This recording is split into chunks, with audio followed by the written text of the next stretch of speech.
Hi hall നമുക്ക് മെയിനായിട്ട് Excel ഷീറ്റിൽ വരുന്ന ഒരു ഇമ്പോർട്ടൻ്റ് ആയിട്ടുള്ളൊരു ഫോർമുലയാണ് എന്ത് റീപ്ലേസ്മെൻ്റ് ആണ്. ഒരു വേർഡ് ഉണ്ടാവും, ഇപ്പോൾ അതൊരു പാരഗ്രാഫ് ആയിക്കോട്ടെ അല്ലെങ്കിൽ ഒരു ഡാറ്റ ആയിക്കോട്ടെ, നമുക്ക് ആ ഒരു ഇതിനെ നമ്മൾ ടൈപ്പ് ചെയ്ത് മാറ്റുക എന്ന് പറയുമ്പോൾ അത്രയും തോനെ ആ വേർഡ് ഉണ്ടെങ്കിൽ ഇറ്റ്സ് വെരി ഡിഫിക്കൾട്ട്. ഇപ്പോൾ ഒരു ഐസ്ക്രീം എന്ന് പറഞ്ഞ വേർഡ് ഉണ്ട്, ആ വേർഡിനെ നമുക്കൊരു ആപ്പിൾ പറഞ്ഞ വേർഡ് കൊണ്ട് റീപ്ലേസ് ചെയ്യാനാണെങ്കിൽ നമ്മൾ ആപ്പിളിന് ടൈപ്പ് ചെയ്തു, പിന്നെ നമ്മൾ ആപ്പിൾ ടൈപ്പ് ചെയ്തു, അല്ലെങ്കിൽ നമ്മൾ നേരെ എടുത്ത് കോപ്പി പേസ്റ്റ് ചെയ്തു. സോ ഇത് ഭയങ്കര എനിക്ക് ഡിഫിക്കൽട്ടായിട്ട് തോന്നും.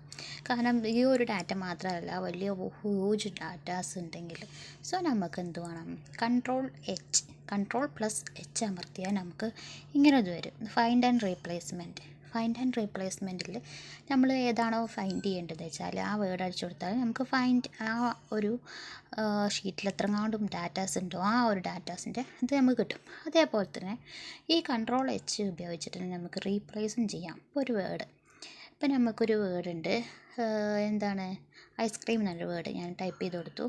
അതിൻ്റെ റീപ്ലേസ് വേർഡായിട്ട് നമ്മൾ ആപ്പിൾ എന്ന് കൊടുത്തു. ഇപ്പോൾ നമുക്ക് ഈ ഐസ്ക്രീം എന്ന് പറഞ്ഞാൽ കുറേ വേർഡ് ഐസ്ക്രീം ഉണ്ട്, അത് റീപ്ലേസ് ആൾ എന്ന് കൊടുത്തു. സോ അപ്പോൾ നമുക്ക് കാണാം 15 റീപ്ലേസ്മെൻറ്റ് അവിടെ നടന്നിട്ടുണ്ട്. നമുക്ക് കാണാം 15 ഐസ്ക്രീം എന്ന് പറഞ്ഞ വേർഡിനെ റീപ്ലേസ് ചെയ്തിട്ടുണ്ട് ആപ്പിൾ പറഞ്ഞ വേർഡ് കൊണ്ട്. സോ ഇനി കേക്ക് എന്ന് പറഞ്ഞ വേർഡ് എടുത്തിട്ട് നമ്മൾ പൈനാപ്പിൾ എന്ന് കൊടുത്തു. സോ റീപ്ലേസ് ആൾ കൊടുത്തു. അതപ്പോൾ നമുക്ക് എത്ര നമ്പേഴ്സ് ഓഫ് റീപ്ലേസ്മെൻറ്റ് വന്നിട്ടുണ്ട് എന്നുള്ള ഡാറ്റ അതിൽ വരും. സോ ഇത് വളരെ സിമ്പിളാണ് സംഭവം, നമുക്ക് വേഗം ചെയ്ത് തീർക്കാൻ പറ്റും. അധികം ടൈമൊന്നും നമുക്ക് വേണ്ടി വരില്ല. ഇപ്പോൾ വലിയൊരു ഡാറ്റാസ്, ഇത് ചെറിയ ഡാറ്റയാണ്, പക്ഷേ അതിനേക്കാളും ഒരുപാട് ഡാറ്റാസ് ഉണ്ടെങ്കിലൊക്കെ നമുക്ക് വേഗം ചെയ്യാം. ഇത്രയേ ഉള്ളൂ. നമുക്ക് വേഗം എല്ലാത്തിനെയും റീപ്ലേസ് ചെയ്ത് എടുക്കാം. അതല്ല, നമുക്ക് ഇത് തന്നെ നമുക്ക് ചെയ്യുകയാണെങ്കിൽ എന്ത് ചെയ്യാം, ഹോമിൽ പോയിട്ട് എൻഡിൽ ഫൈൻഡ് ആൻഡ് സെലക്ട് ഇല്ലേ, അതിലെടുത്തിട്ട് അതിൽ റീപ്ലേസ്മെൻറ്റ് എടുക്കുക.